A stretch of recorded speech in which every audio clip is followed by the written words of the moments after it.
More than 2 weeks on the run, accused of murder, and first on News 10. He is in custody and under arrest. He is former CAL FIRE Battalion Chief Orville Fleming. Airlines flies. Book your travel now on AA.com. Anyway.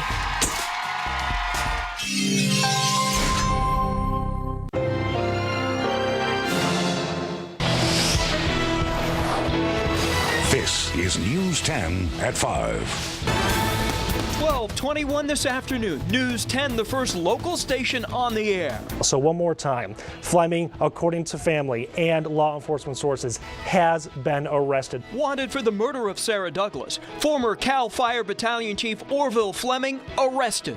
Orville Mo Fleming, wanted for the murder of Sarah Douglas in their Sacramento home on May 1st, has been found alive and is currently in sheriff's custody, something we've been saying for the past 20 minutes. Tonight, his capture can be described in one word. What did you think? Oh, goodness. We're just huge relief, everybody. It was 16 days ago that a former CAL FIRE Battalion Chief allegedly killed his fiancée, and 55-year-old Mo Fleming has been on the run ever since. He disappeared the 1st of May after his 26-year-old fiancée, Sarah Douglas, was found in their home, stabbed and strangled. Right now, detectives are questioning him about that murder. News 10's Patrick Walker joins us live from the scene of the crime with the mood there. Patrick? Yeah, Walt, that's right. This is where that murder happened just a little bit more than 2 weeks ago. We mentioned the couple sharing this house here behind me.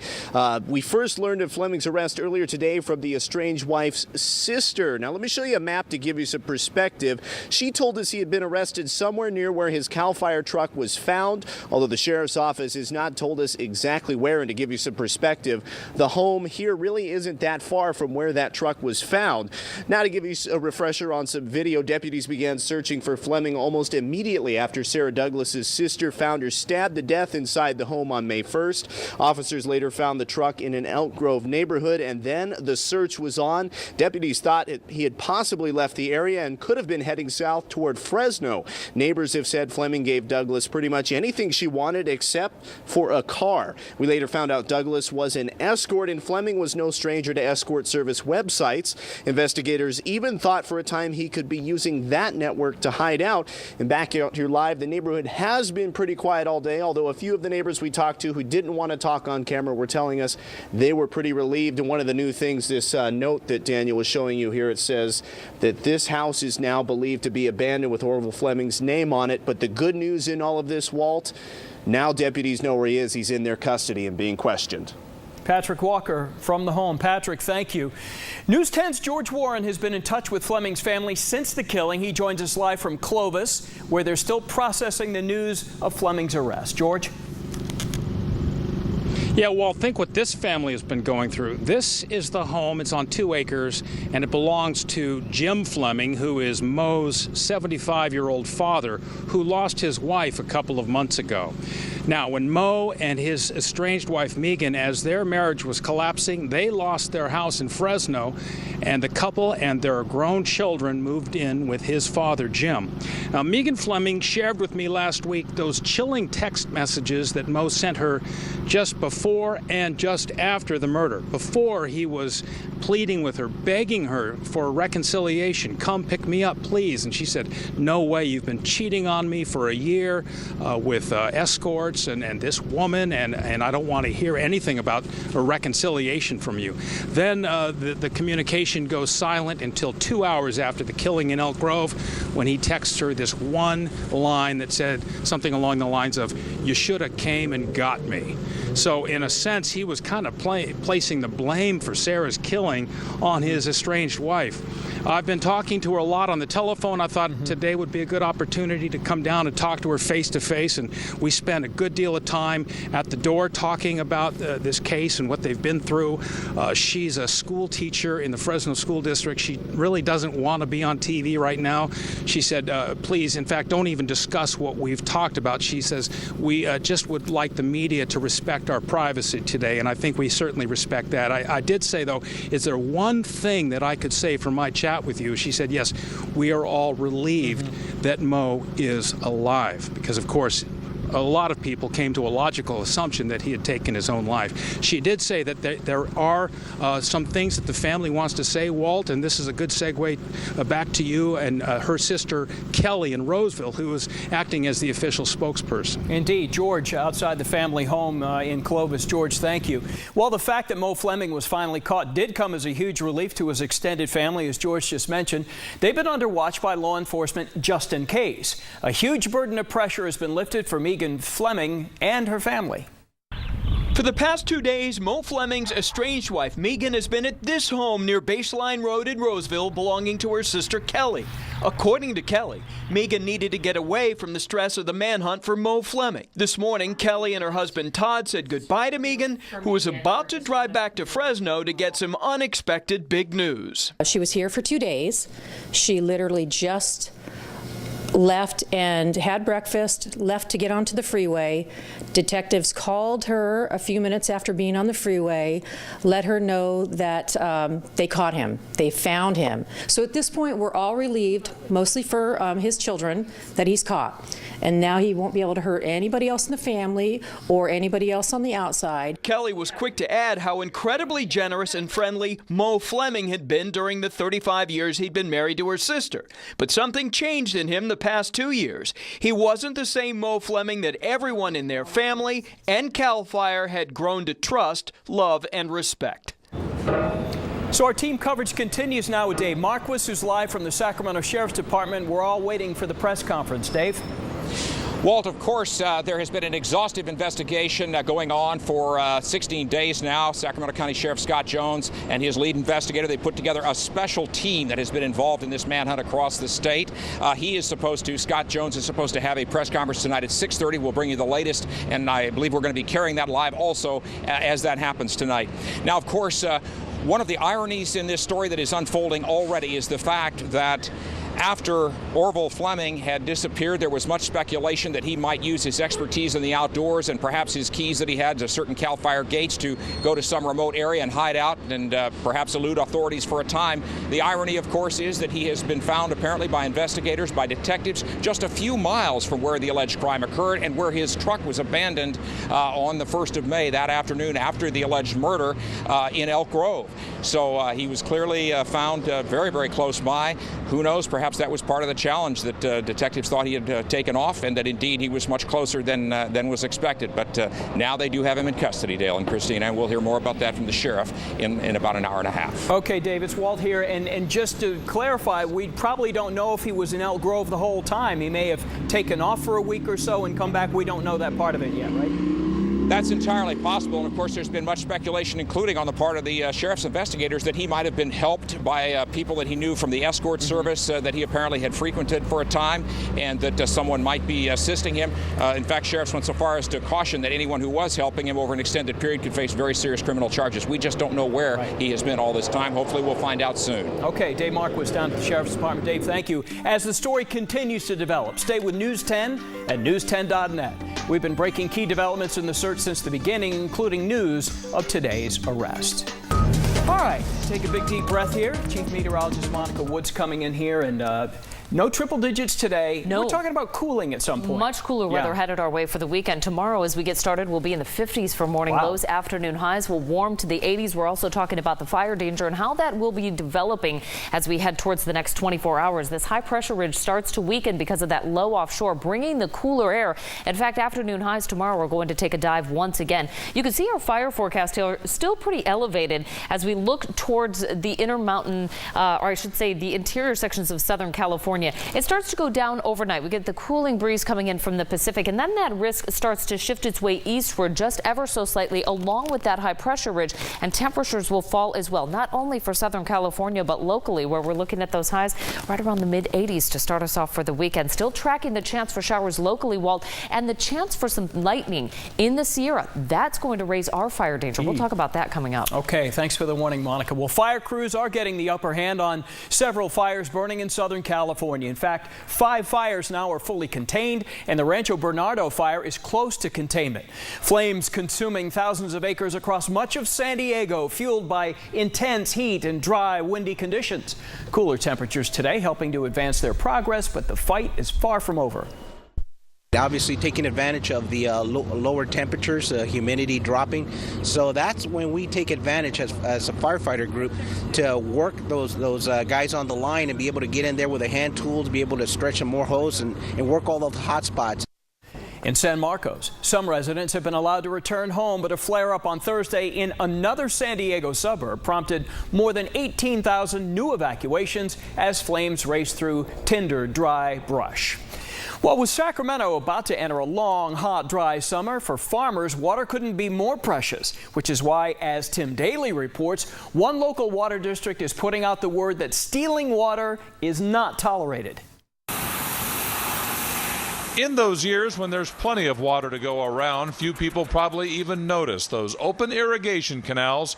But this is not one of those years, and suddenly that water is very tempting for those who don't have the rights. Well, I would think if you've got your livelihood on the line and you might lose your trees or lose whatever you got, people do desperate things, yes. The South San Joaquin Irrigation District says water theft generally only happens once or twice a year, but as the drought persists, we expect that more and more people would be driven to want to find alternatives. You can hear the pumps running right now. These are pictures from a recent theft of water from one of those canals. The irrigation district had a hunch the water was being stolen to help boost a nearby orchard. Infrared photography then proved it. They actually installed a pond and filled the pond up over the weekends and at night, and then pulled it out when our guys were working. The water district is likely to pass new rules next week that will result in fines and potentially legal action when new thefts take place. By the way, that grower caught on camera stealing water in the middle of the night, he won't be a repeat offender. He took out his orchard and sold the property. In Manteca, Tim Daly, News 10. And one of the farmers we interviewed for the story says this year's drought is very serious. The worst drought he remembers was 1977. Still ahead on News 10 at 5, a bizarre case of puppy napping. Was it a theft or a rescue? We're back to the scene and you won't believe what we found. That story coming up. How lost family photos involving 9 sisters, all foster kids, ended up here and the happy ending. That story coming up. The time is now. I'll go ahead and leave a message here because somebody will listen. Your voice. What is wrong with people? Over our airwaves. Thank you. That was excellent. You tell us what you think about our show and our stories. Every Friday at 6 and 11. Closed captioning brought to you by Sleep Train, saluting our heroes this Memorial Day. Well, interest has been pouring in over a bizarre case of puppy napping at a Roseville Costco. Tonight, authorities are still searching for the baby beagle who was left in a hot car that was parked in the shade with the windows cracked. Police say a young man driving from Tahoe to the Bay Area stopped in for no more than 15 minutes. When he came back, his puppy was gone, and a note was left that read, "Water your dog or leave it at home." Today, he went back to the scene and caught another couple who left their dog while they stopped. It's not that hot today, but what do you think about leaving your dog? It was probably 40 minutes or so. We wouldn't have brought her. He would have stayed in the car, and that's it. We've been out a couple times. Oh, and the reason why you brought her was because it wasn't as hot today, or what? Right, and then we only parked because we found shade. Is it? She's a silky. Well, if you find a dog left in a car, police urge you to call authorities instead of taking matters into your own hands. They want to remind you breaking into a car is a crime, no matter the intentions. Well, have you ever lost something that was a treasure to you only to have it unexpectedly returned? Thanks to a Good Samaritan, one woman in El Dorado County got her favorite photos back. We're calling this one the random act of kindness. Christine Hubbard is young, but her years have been long. She bounced around foster homes, as did her 9 sisters, all apart. She's blocked out the few early memories she has. One she wanted to keep was a photo of her baby sister Michelle, a rare happy time. The photo, though, was gone. Those are memories that I like to cherish and push on. And Christine had all her belongings in this storage facility in Cameron Park. She fell behind on payments, and everything, including her family photo albums, was auctioned off. Turns out the photo albums ended up at Denio's auction in Roseville and were purchased by a woman who just wanted the albums, not the photos inside. The woman found a brochure inside the album to a Baptist church in Fairfield. She boxed up the pictures and mailed it off to the church, writing, "I found these nice pictures and hate to dispose of them. I'm hoping you know the people and can return their pictures." Signed, Isabel. Michelle was eventually tracked down in Cameron Park, where we sit today. The photos made an incredible journey home. My mind was pretty blown away because I never thought I would see him again. The only thing I had was, you know, my strength and who I wanted to become as a person. And the pictures.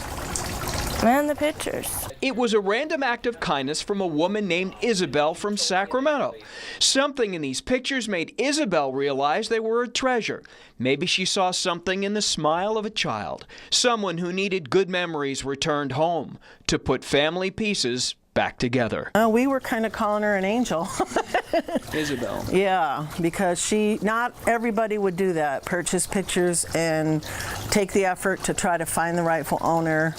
And most people would just throw them away. So we really want to say thank you out to Isabel. Wherever she is. Wherever she is. Isabel, if you're watching, we'd love to talk to you. Well, everybody's been talking about this hero cat from Southern California, but still to come, we'll tell you how a sports team in Bakersfield is honoring the cat. Well, this looks nice. Hopefully you'll find a nice umbrella drink to go with all this tropical foliage. And find a pool as well for the weekend. Monica Woods in the forecast coming up. Monica Woods checks back in, much cooler today. Nice to get a little break. Nice drop in temperatures and good timing too for our Friday. We dropped about 5 to 10 degrees throughout the valley, about an 8-degree drop for San Francisco after seeing highs earlier this week in the 90s, and that's all part of a trend we will be following through the weekend. 88 degrees right now in Sacramento. Have that south wind at 10 miles per hour, ushering in that cooler Pacific air.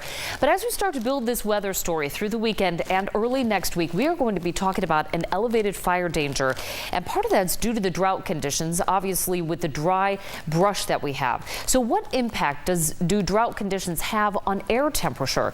It is actually a result of warmer temperatures. So dry land heats quicker than moist land. And again, that starts to build this weather story here as we head towards next week. We're already forecasting for well above average temperatures come June, July, and August, when we usually see our peak heat of the season. And then we look at those drought conditions, the most recent showing that we're still in the most severe for much of the Central Coast all the way through portions of the valley. And then also surrounding that, we're looking at extreme conditions as well. So fire issues that go along with that, low humidity. The wind this weekend is going to be dry and gusty, especially for the Sierra. Now we add that extra element of lightning next week, early next week, a chance of seeing some of that lightning for the high country. So again, the real prime elements coming together for perhaps some fires to spark early next week. You'll see this low pressure system starts to head our way with cooling conditions for the weekend, but very breezy in the Sierra. Again, dry air associated with that. And then as that low starts to position itself just north of the state, it will slide its way off to the south and east. So we'll pick up that slight chance of showers coming in, but we could see, unfortunately, some dry lightning around some of those storms for the Sierra early next week. In the meantime, we'll enjoy our weekend. Highs will be right around 70 as we head towards the Sierra after morning lows in the 30s. 85 degrees for Ione, 83 for Auburn, with a few clouds building for the afternoon for the high country. And again, gusty winds through the weekend. And then next week, a slight chance for those thunderstorms rolling on in Monday and Tuesday. Headed towards the coast, highs are going to be in the upper 60s for San Francisco, again upper 70s for Fairfield, near 80 for Antioch, 87 for Modesto, 83 for Lodi. After starting off at 55 degrees, might feel even a little cool outside for morning lows. 53 tomorrow morning for Galt, 82 for an afternoon high. We're up to 87 for Folsom. And a look at our 7-day forecast, it is actually gorgeous. Given that we were so warm this week, it seems like we're going to be below average, but around 80 degrees is that average high. So even when we're seeing highs in the upper 70s, when we may be saying, wow, that's cool for this time of year, it's actually right where we should be for this time of year. And then we're back to some heat by late next week. But again, early next week, we're going to be watching that fire danger locally. At least it's not 98 like it was a couple of days ago. Yeah, that helps. Yeah. Thanks, Monica. Well, it was the toddler rescue seen around the world. The boy's cat coming off and fighting an aggressive dog. So how do you honor this fighting feline? Well, one of the most bizarre ways we've ever heard of. GM has agreed to pay a $35 million fine for delays in reporting an ignition switch defect tied to 13 deaths. Federal safety regulators announced the settlement today. It's the maximum GM can be fined for a single violation. The automaker has admitted that its employees knew of problems with the ignition switch as early as 2004, but the company didn't start recalling the 2.5 million cars affected until February. The flaw caused some cars to shut off while driving, disabling airbags and power steering. Well, Google is already receiving demands from people to remove links from its search results. Google can, however, decline requests the company believes are in the public interest to remain in its search results. The company declined to say how many people have requested info to be taken down. If a search engine declines a removal request, a person would then have to go to the local regulator and have each case go to the courts. Well, we've long heard about the emotional effects of bullying. It can last with kids long after, but a new study suggests it may have a health benefit in a surprising way. This new study is fascinating because it shows health problems can show up in those bullied long after the incident. Interestingly, though, the new study also shows that bullying may make the bully healthier. Researchers found that those who bullied saw a health boost that lasted long into adulthood. Well, it's a video that went viral earlier this week, grabbing the attention of people all across the country. A Bakersfield boy was saved by his cat. This is the surveillance video everybody's been watching. You see a dog outside here, the family home, and the cat runs over and tackles the dog, scaring it away from the boy. The dog belonged to a neighbor who's now under investigation. Because of Tara, the cat's heroic action, the 6-year-old boy just needed a few stitches. And the cat will now be honored in a very unique way. Tara the cat will throw out the first pitch at this Tuesday's Bakersfield Blaze minor league baseball game. Now, how exactly the cat will throw that pitch, we've yet to be told. You throw the ball back and forth with our son in the backyard. Do you think you could teach a cat to throw the ball? Now, they're going to have somebody stand in for the cat. I mean, it's just, that's crazy. That's a great move. Cat saves dogs. Cat saves boy. Oh, yeah. Like it. No, especially with an outcome like that. Yes. You know, and just a cute story all around. Great weather forecast as we head towards the weekend. It's perfect for being outdoors this weekend. 60, sunrise 5:52, 77, mostly sunny right around the noontime hour, topping out in the mid-80s, which, believe it or not, is still about 5 degrees above average, but we'll get back to near average by Sunday. Highs will be near 80. So we're going to need sweaters for a little midnight walk tonight when you get off the 11 o'clock show? Right. Early tomorrow morning, probably, for our time trials as we head out for swim season. That's right. I forgot we had kids and they're busy all weekend. Thanks for that. Nice relaxing weekend. News at 6.